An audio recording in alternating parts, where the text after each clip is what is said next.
Some just count tanks. Others steal blueprints for nuclear bombs. The Cold War is the battleground for thousands of spies and spotters.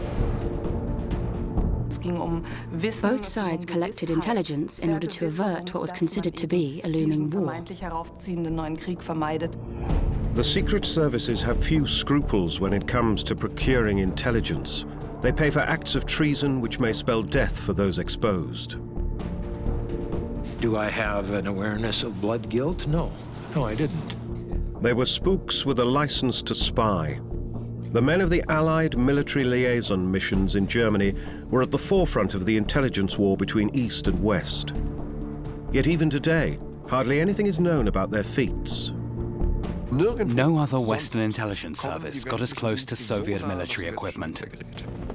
But where there are secrets, there's danger too. We knew that Soviet sentries were trigger-happy. They tended to shoot first and ask questions later, if at all. Kalashnikov stuck in my neck, okay, so you don't move, okay? The risks were pretty enormous. In fact, how on earth I'm still alive, in fact, how on earth any of us are still alive, I have no idea.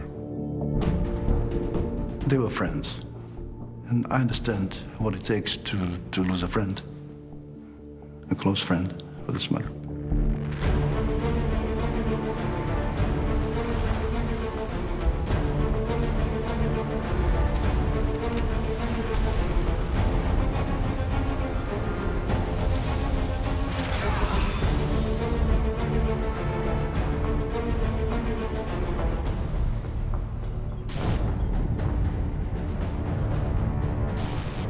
East Germany in the 1980s. It's the deployment zone for 20,000 tanks. Another one, another one, another one. Since an army's heavy equipment is usually transported by rail, military snoopers turn into train spotters. Their brief: to count tanks and to identify units. The men of the Western military missions like Lawrence G. Kelly, Nigel Dunkley, and Jean-Paul Staub often lie in wait for days on end. The military missions had been established to sort out problems between the occupying powers in post-war Germany. Their members enjoy the status of diplomatic couriers, yet they soon use their privileges to spy on their opponents. The Soviets are touring West Germany, while Americans, French, and Brits roam the territory of the German Democratic Republic in the east. Their main objectives: the other side's battle tanks. A rail track north of Magdeburg.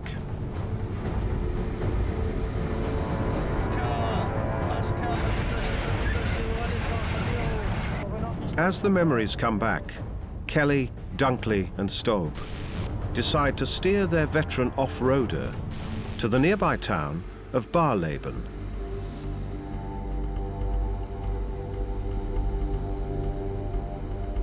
Once, this was a perfect spot for spies.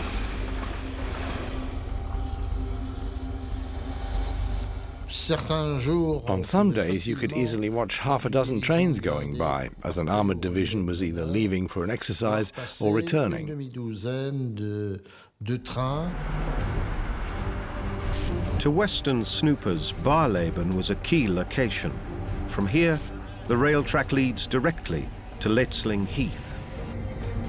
Back then, this was the most important training area for Soviet units in Eastern Germany. Out of bounds for Western military missions. They could merely look on as the trains entered the restricted area, always under the eyes of the State Security or Stasi and the FOPO, the notorious People's Police. Sometimes we only had perhaps 20 minutes or perhaps 30 minutes at the most before the FOPO would be along. And of course, it was like a cat and mouse game. On most occasions, they get away. But not always. A propaganda video shot by the State Security in 1978. a team of American snoopers is caught in the act. A tarpaulin across the windshield blinds the driver.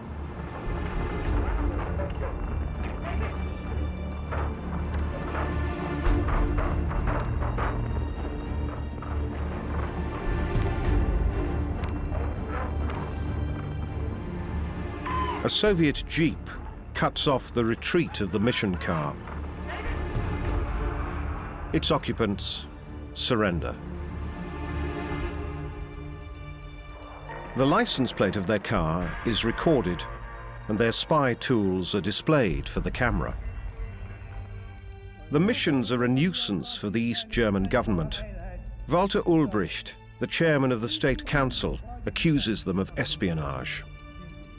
Look here, this camera. It's 92 centimeters long. Not exactly an amateur device.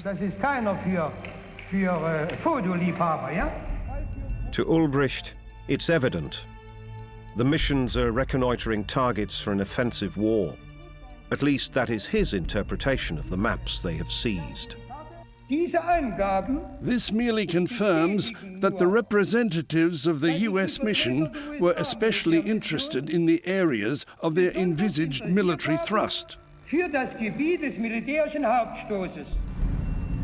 No state enjoys being spied upon. Yet in this case, there is no way to prevent it. The rules were based on the joint jurisdiction for all Allied occupation zones in Germany.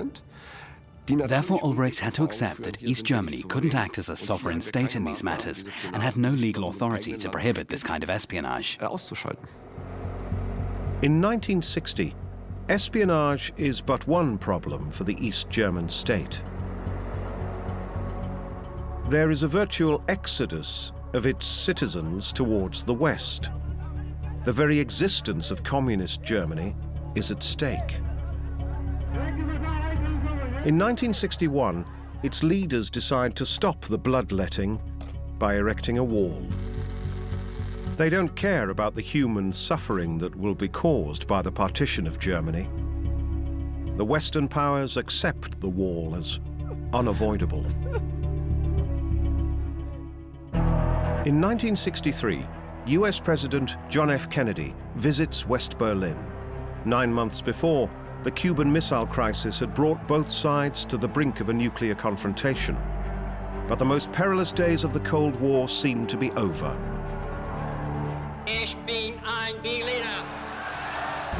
Kennedy pledges to defend Europe's freedom with nuclear weapons if need be. East and West alike expand their strike potential. There is no defense against intercontinental missiles launched from silos or submarines. And if this were not enough, there are now several thousand tactical nuclear warheads deployed in both parts of Germany.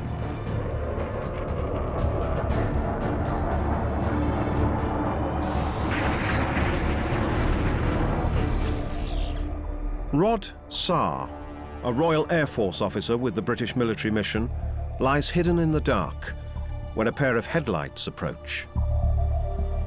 It's a jeep. It stops.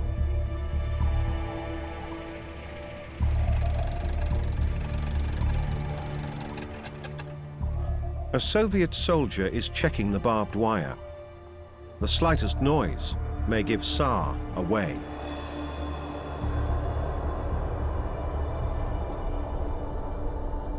Saar is waiting for Soviet fighter jets which are scheduled to appear in a few hours for practice attacks with live ammunition. He hopes to get some revealing photographs.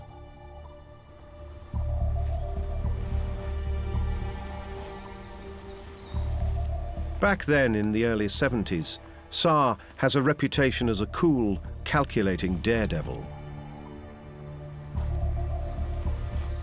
The challenge was really to get to these targets without being interfered with by the Stasi or the Soviets in particular, to be able to get in close.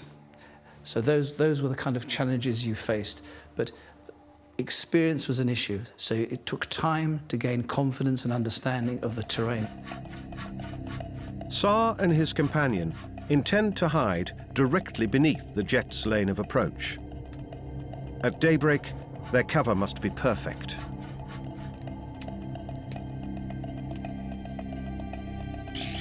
Soviet firing ranges and bombing practice areas are prime locations for Western military snoopers. They are out to spot new types of planes and their armaments, and to assess their strike potential. A Stasi guard has detected unwelcome spectators from the West, an interference Tsar would rather avoid. You would sit under the flight line because the Stasi would not come under the flight line. They didn't want to have bombs dropped on their heads, so they avoided that. So that was the kind of different strategy. Rod Tsar, well camouflaged under the approach lane. To him, as an Air Force man, flight maneuvers are highly revealing. In 1971, he is watching an Su-17, NATO codename Fitter, when its pilot suddenly performs a steep climb. An unusual maneuver for dropping a bomb. What's behind it?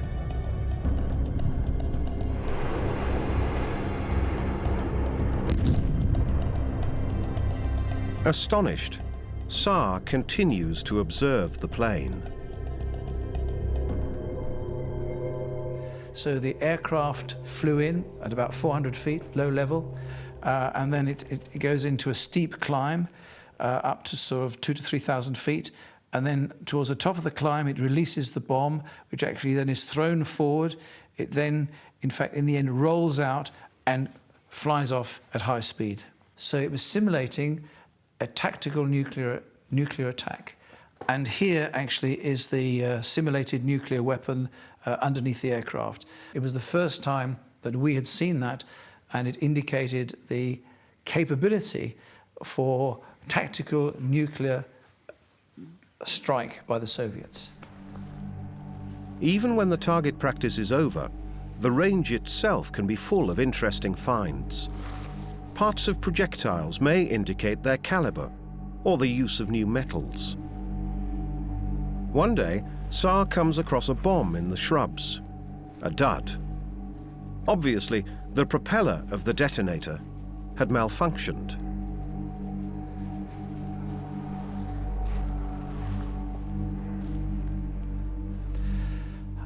On the tour, I had 2 RAF corporals, and in a democratic sense, I said to these 2 guys, are you happy that we take this unexploded bomb, it was about this big, back to Berlin? And they said, yep, fine. Yet, it's a long haul to Berlin. Will the bomb be stable enough to withstand 1.5 hours on the notoriously cobbled roads of East Germany? In the end, they make it back in one piece and present their prey to their superiors. The brigadier suddenly was there, and he said, what have you got there, Rod? Because we had a tarpaulin. Unexploded bomb, sir. Oh, he said. So we went into the Air Force operations room. We laid it on a long table. We took the tarpaulin off, and all my colleagues went. So then the ordnance people came. They took the bomb away. I was then going on holiday. I said, okay, dismantle the bomb. I want to take photographs, which I did. When I came back, they told me, well, this bomb was unstable, and please don't bring back any more unexploded bombs. End of story. I wouldn't do it today, by the way.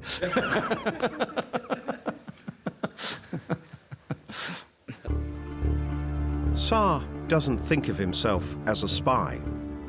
They were mere collectors of military intelligence, he says, with the occasional foray into diplomacy.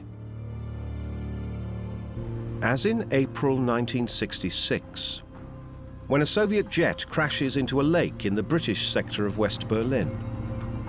It's a Yak-28, back then the most modern supersonic interceptor of the Soviet Air Force. To Western intelligence, it's an opportunity not to be missed. The Yak had taken off in Finofurt, near Eberswalde. At the local Air Force Museum, there is still one on display. Klaus-Peter Kobber has dug into the story behind the crash. It was the starting point of an ingenious intelligence operation. The British began analysing the wreck straight away. The parts still visible above the surface told them exactly what they had before them. And, being experts, they realised immediately that they should salvage parts of the jet engine and, above all, retrieve the components of the airborne radar. So, the Brits drag their feet. The RAF experts need time to lift the secrets of the Yak. The Soviets protest. The British military mission is called in to defuse the tension. As it gets dark, their stomachs are severely tested, but the Brits gain precious time for their technicians. Well, I had to drink lots of East German brandy with 2 Soviet Air Force colonels in their jeep. Yeah. And then they said, we must eat. And from underneath the seat, they pulled out this dirty cardboard box which had cold liver and garlic. And I had to eat and drink this dreadful stuff. The stalling tactics pay off. Meanwhile, an elaborate effort has been launched to recover the Yak's vital components from the crash site. The divers floated them underwater, the engines and the radar, for about 2 miles round, where they were taken out of the water and flown back to England for evaluation. Yeah. Having had them evaluated, they were flown back. Yeah. And the divers floated them back again, and one came up and said, "We've found the engines." Yeah. You know? A whole week passes before the engines are returned. As for the airborne radar, the British claim that they couldn't find it. The Soviets do not believe them. Moscow is said to have ordered the replacement of all modules of their friend-foe identification electronics, as well as all relevant codes, throughout their air force. It's an immense effort, yet unavoidable, since the Yak pilot didn't push the button that would have ignited an explosive cartridge. This would have destroyed the radar set and the coding block. We asked the people at the factory who had developed those components what might have happened if the crew had survived the crash. They told us that they would probably have faced a court-martial, which might well have resulted in a death sentence. Since the crew perished with their plane, they escape any legal consequences of their failure. They are even declared heroes. According to the official version, they had given their lives to prevent their jet crashing into a housing area. Boris Kapustin and Viktor Yanov are buried with full military honors. Up until then, the only thing that mattered had been to get hold of the Yak's secret equipment. The surroundings of Potsdam have always been considered prime locations, a fact that the military missions were well aware of. Images of the Villa Colonel, filmed in the 1980s, when it was the seat of the French military mission in East Germany. La villa, pour nous, to us, the villa was a corner of France, a place where you could feel comparatively safe. Today it is used by the ambassador of Ecuador. The missions of the Western Allies worked closely together, and there were official receptions where everyone met. Like here, during a reception staged by the French to celebrate the 14th of July, their national holiday. Events like these are reserved for diplomatic small talk and celebrating peaceful relations.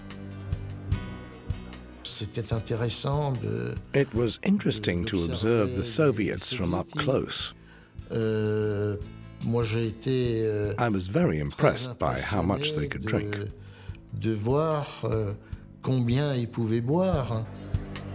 Summer parties at the villa are considerably more relaxed affairs. There is a barbecue, and the members of the missions have brought their families along. Scenes of an easygoing life at the shores of a lake. No one would suspect that these men are savvy collectors of military intelligence who in no time could switch from diplomatic niceties to covert action hot on the trail of their enemy. Sigurd Weber and her brother Jens are retracing their personal history. The banks of the Elbe River near Magdeburg had been their childhood playground. And it was at this very spot that Sigurd Weber did coolly approach a Soviet soldier to sound him out about pontoon bridges. That's now almost half a century ago, when Sigurd was a so-called travel spy for the BND, West Germany's foreign intelligence service. I knew exactly what information I was looking for. I said, Kuda, meaning where to. He looked at me and then he explained what they were doing. Stota, what this was all about. He was really quite naive. He just explained everything to me. Bridge-laying trucks figure prominently in the BND's Handbook for Spies. Engineer units of the Soviet Army are a prime target for Western reconnaissance. How quickly they can cross a river is valuable strategic information. It helps to assess the potential rate of advance of the Warsaw Pact's armored forces. Sigurd Weber, her late husband, and her brother Jens were amateur spies. They were not in it for the money, but had chosen to do their bit to overcome a state which kept its citizens locked behind an iron curtain.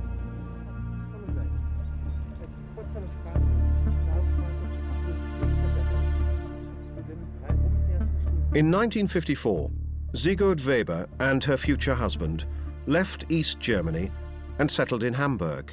In the mid-60s, they were approached by the BND and asked whether they would reconnoiter military installations in the GDR when visiting their relatives back home in Magdeburg. Sigurd's brother has stayed behind in the East and is by now thoroughly frustrated. In 1971, his sister talks him into joining their tiny spy ring. Travel spies were the BND's go-to solution after the building of the wall. Up until then, the BND had recruited stationary watchers. These were citizens of East Germany who lived close to barracks or training areas and would therefore have some insights into what was going on there. They would document their observations and relay them in secret letters, or sometimes directly to operatives of the BND. The building of the wall puts an end to this practice. 1961 is a bad year for West German intelligence anyway. In November, Heinz Felfe, the head of the BND's counterintelligence department, is exposed as a KGB mole. It's a colossal embarrassment. The damage was enormous, since the BND's counter-espionage was practically wiped out at a stroke. It took years to rebuild the counterintelligence department to something even approaching a reliable working order. Felfe, who by 1945 was a lieutenant in the SS, ends up in the spy trade after his release from British captivity. He soon belongs to the inner circle around Reinhard Gehlen. World War II had barely ended when the former head of the Wehrmacht's Foreign Army's East Section offered his expertise to the Americans, who by now were keen to establish an anti-Soviet intelligence service in their zone of occupation. In December 1947, the so-called Gehlen organization sets up camp at Pullach near Munich, funded at first by the US Army and finally by the CIA. It's the nucleus of the later BND. Its recruits include former Wehrmacht officers, SS men, and even diehards of the Gestapo. It's an old boys network, and security checks are mostly dispensed with. These people took their bread from anyone who would offer it. Their lives had been uprooted. Most of them were unable to build a career in the new post-war society. Those who had been professional soldiers had no future at all. There was no German army anymore, and according to the prevailing view, there should never be one again. So they took any offers that came their way. Retracking Felfe's activities reveals treason on an alarming scale. The damage is far worse than initially suspected. In their post-fact analysis, the CIA estimated that Felfe had blown the cover of about 100 of their agents, as well as 94 German informers of the BND. In 1963, Felfe is sentenced to 14 years in prison. Barely 6 years later, during a spy swap, he is sent back to East Germany. Once there, he is resettled by his masters, becoming a highly respected professor of criminology. East German propaganda portrays him as a staunch activist for world peace and as someone who joined the right cause after an inner conversion. I had to act the way I did. For me, it was about learning the lessons of the past. I had to join the side which, as was my conviction, could never be the cause of another war in Europe. A self-justification with scant awareness or regrets for the agents he left exposed, and who the KGB may well have liquidated. To historians, Felfe remains a contradiction and an opportunist of the highest order.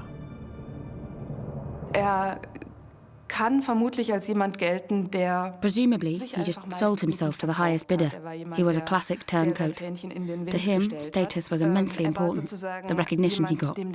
So his motives were neither purely financial nor purely ideological. A cynical master of deception and betrayal. A man who never queries the actions of his masters in Moscow, not even as Soviet tanks roll in to crush the Prague Spring.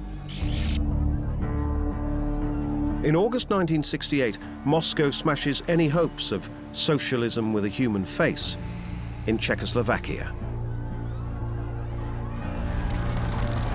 Western intelligence services are caught by surprise. CIA memos had doubted Moscow's willingness to risk an invasion. Nearly 100 Czechs and Slovaks, as well as 50 soldiers, are killed. The message is clear. Moscow will tolerate neither reform nor opposition.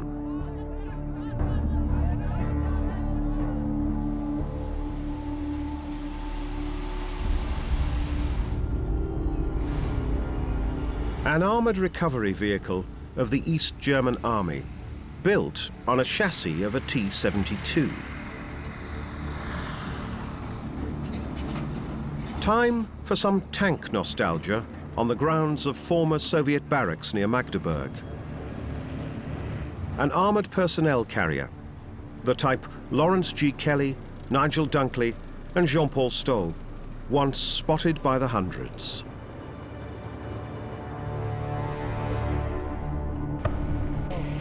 In the middle of the 1980s, NATO could probably only have responded to an all-out offensive by Warsaw Pact forces with a nuclear counterstrike.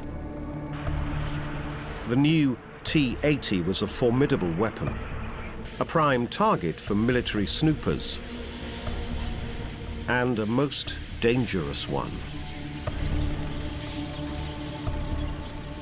Somebody had the clever idea that we should find out the chemical properties of the new armor on such vehicles as T-80.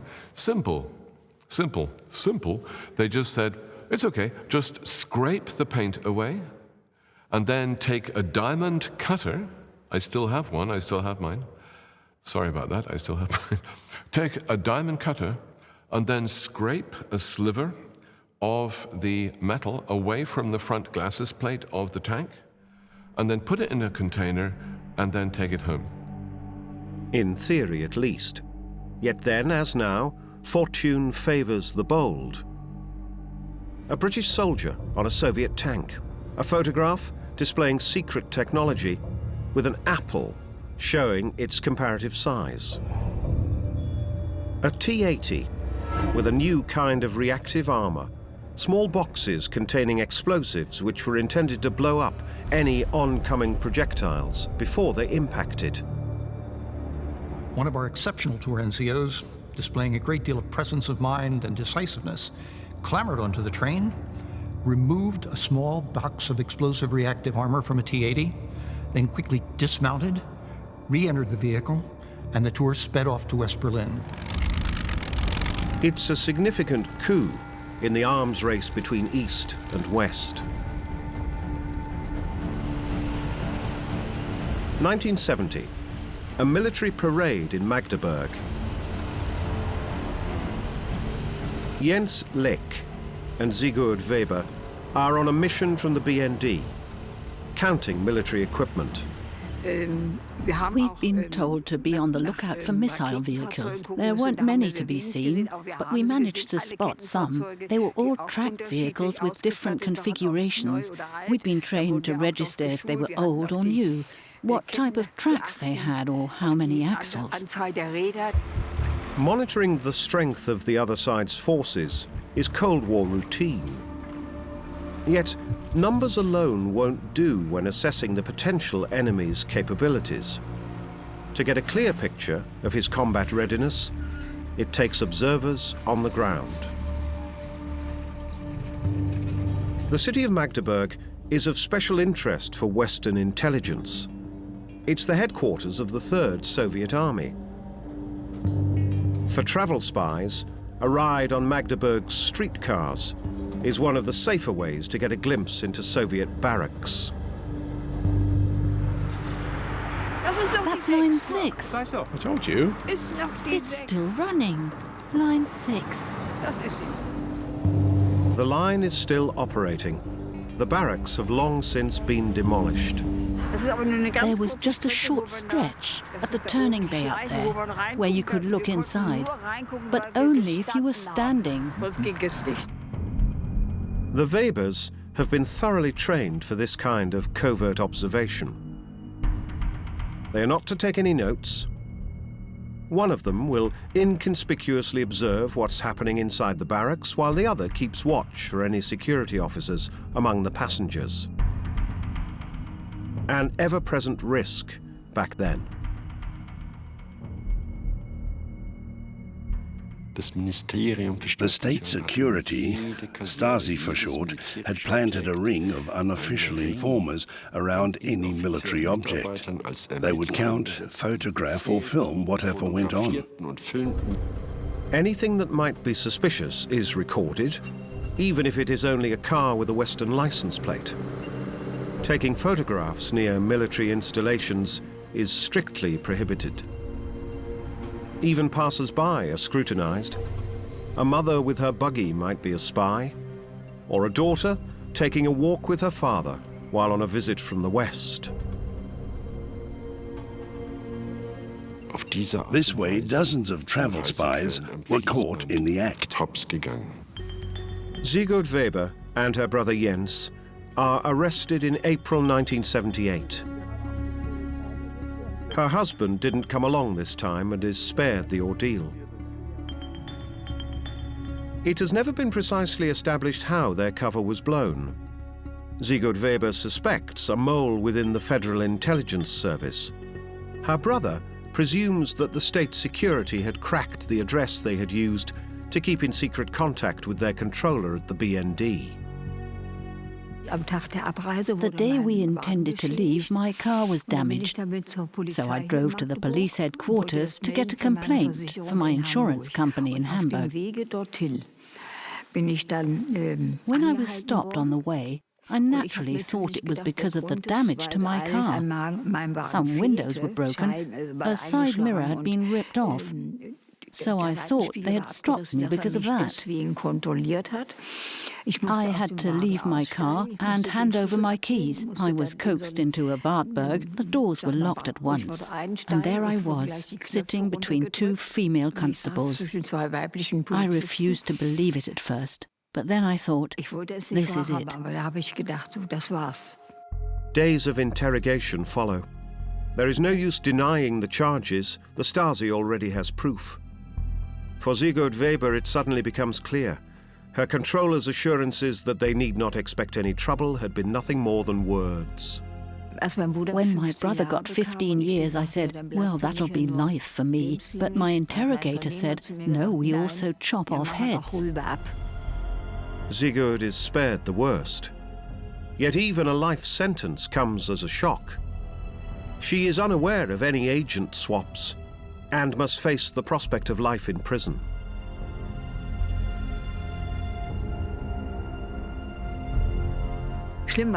Everything was bad, but the isolation really hit me. Loneliness is terror.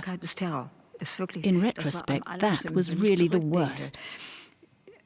There was no one to communicate with. I was always alone, in solitary confinement.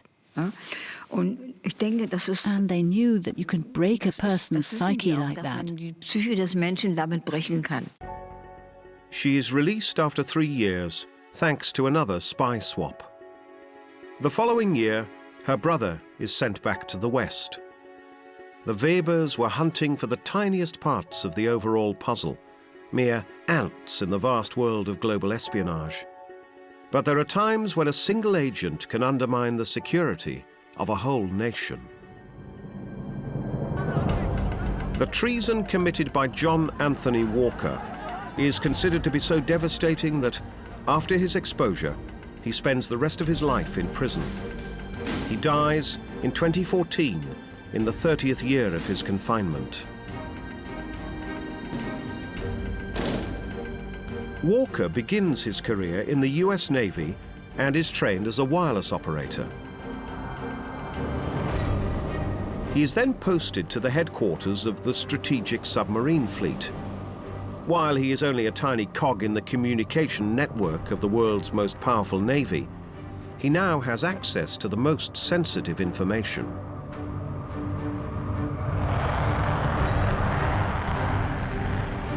He is working in the field of communication technology and cipher codes. In 1967, Petty Officer Walker begins to cash in on this highly confidential information.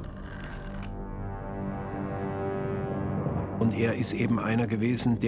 him, it was a business. He was solely out for money, and there was no political or ideological motivation. He wanted money, and he knew that he could demand a high price. Walker's approach is as direct as possible. He copies some secret documents, drives to Washington, D.C., walks into the Soviet embassy, and offers the KGB a deal. Money, in exchange for secret codes used by the US Navy to encipher their communication.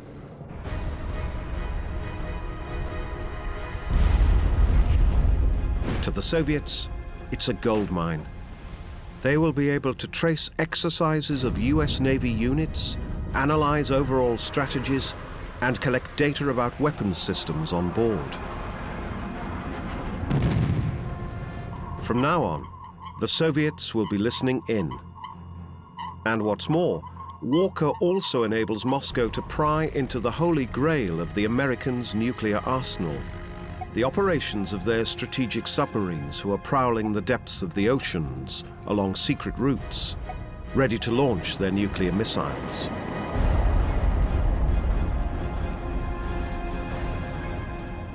A submarine is a lone wolf, silently moving underwater without anyone knowing its whereabouts. That is its protection and, of course, also an essential element of nuclear deterrence. If this secrecy is compromised, that is, if an enemy penetrates the communication systems of your own submarine fleet, then all its movements would be disclosed, and the fleet itself would be next to useless.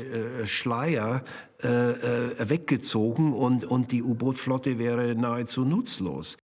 Walker escapes the radar of American counter-espionage for almost 2 decades. A man who sold the security of his nation solely for greed. When he is finally exposed, it's a revelation of nightmarish proportions. What brought him down was a purely private matter.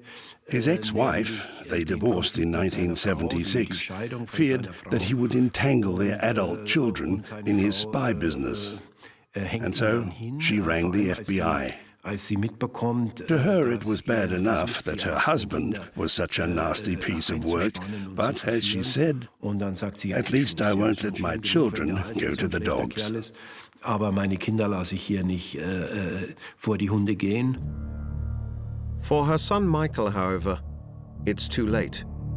He's allowed himself to be lured into his father's activities and is sentenced to 15 years in prison. Vietnam, at the end of the 60s. The US Army is engaged in a war against the Communist North. In its effort to contain the spread of communism in East Asia, the US administration makes but poor use of its intelligence services. Memos on enemy strength and morale are often nothing more than wishful thinking, while reports tend to overestimate the effect of American firepower in the jungle. Even highly sophisticated spy jets like the SR-71 Blackbird do not bring about a decisive change, although their crews run the gauntlet almost daily to reconnoiter North Vietnamese air defense and to identify strategic targets. The enemy defies any effort to bomb them into submission. In the end, the superpower loses the war which had claimed almost 3 million lives and became overshadowed by atrocities and massacres. The outcome is a bitter pill for an administration which had misused their intelligence services to supply its leaders with the information they wanted to hear. It's a busy day in the air above Veltso, south of Cottbus. That's why Rod Saar is there, along with his team. It's early September 1972, but the Brits aren't alone. Corporal Calvin said, there's somebody in there in this low pine. We're in low pine trees. Said, fine, everybody in the car locked, equipment away, I would investigate. Saar suspects them to be operatives of the Stasi, East Germany's state security forces. Usually the missions don't really care about them. They may call in the Soviets, but that would merely be a nuisance. My tactic with the Stasi was always to chase them aggressively. So if I knew the Stasi were hiding, I would run at them. And I'd run, I'd charge, and I'd shout. Standard aggressive tactic. And this worked. They would run, they would go. But this time, the men in the bushes aren't Stasi. They are Soviet special forces. They changed their tactic. They used, each airfield in the end had Spetsnaz platoons, so special forces platoons, and they would try and jump you. And their aim basically was to be violent. The Spetsnaz, or Spetsnaz, are among the toughest troops on either side. Elite units trained not to back down. At first, they merely observe the British as they move about near the airbase. Then, Rod Saar tries his usual tactic on them. They rose up, I ran back, too late. I got me, Kalashnikov stuck in my neck, okay, so you don't move, okay. Got to the car, smashed the car window, knocked out Corporal Calvin, didn't touch the group captain, but stole our equipment. Rod Saar is declared persona non grata by the Soviets. It's the end of his forays into East Germany. He has pushed his luck too far this time. A powerful engine is a trump card on the Allied missions tours. Superior speed helps to shake off any shadowers or, if need be, to make a getaway, be it on the road or on rough terrain. By stepping on the gas, you could leave the state security standing in the dust.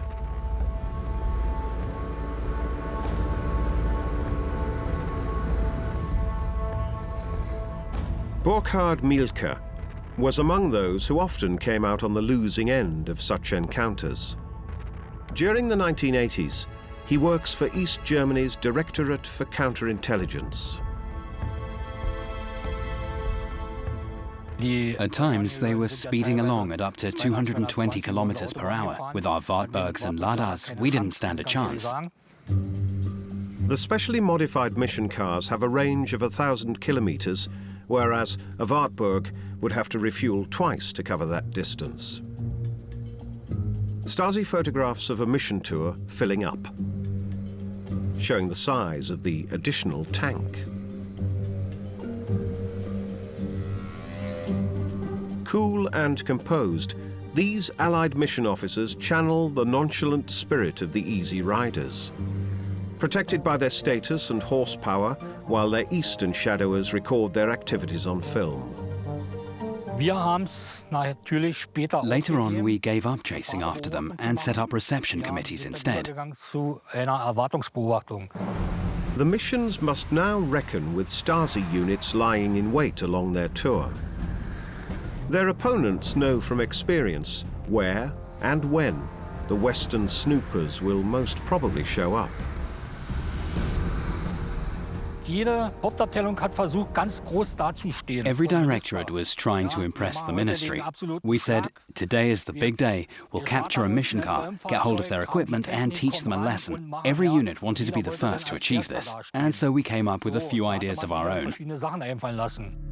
It had been decided that state security should no longer simply record the mission's activities, but actually prevent them. Unbeknownst to the men on the tours, the rules of the game had been changed. The driver's cab of a truck still arouses painful memories for Jean-Paul Staub.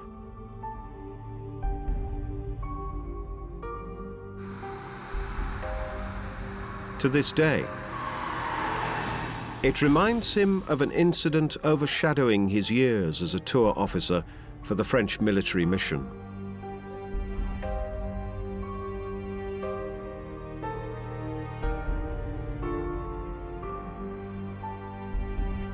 (1984), north of the city of Halle. 3 days before, a Ural, a heavy truck of the East German Army, took up position in a side road. It is apparently waiting for the order to move. Maintain your position. Everything according to plan. Roger. At about 11 o'clock on March 22nd, the Stasi prepares to strike.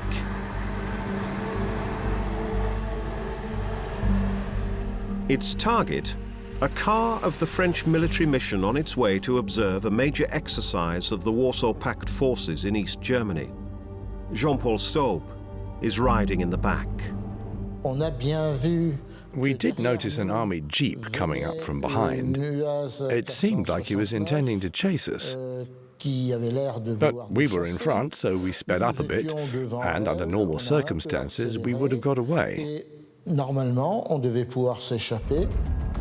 But it's a trap.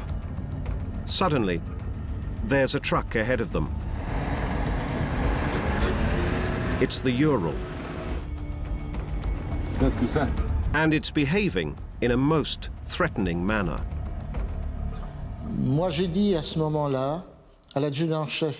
I said to Warrant Officer Mariotti, who was our driver, "Stop, we won't get past him."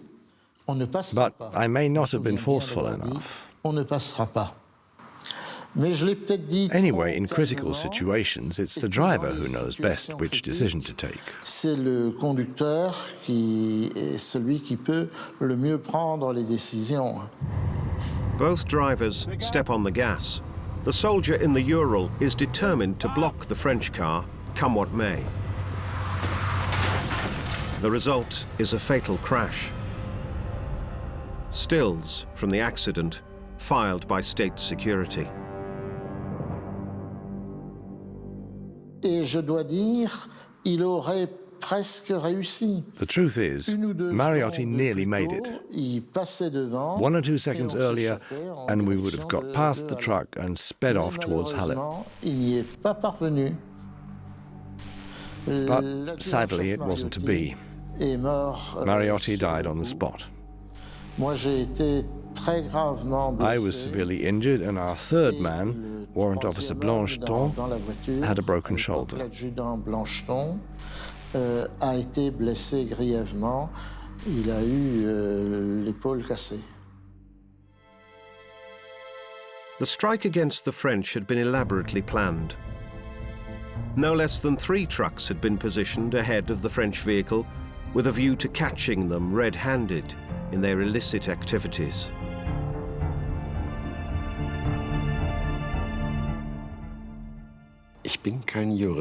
I'm no lawyer, yet to me the term negligent homicide seems applicable here.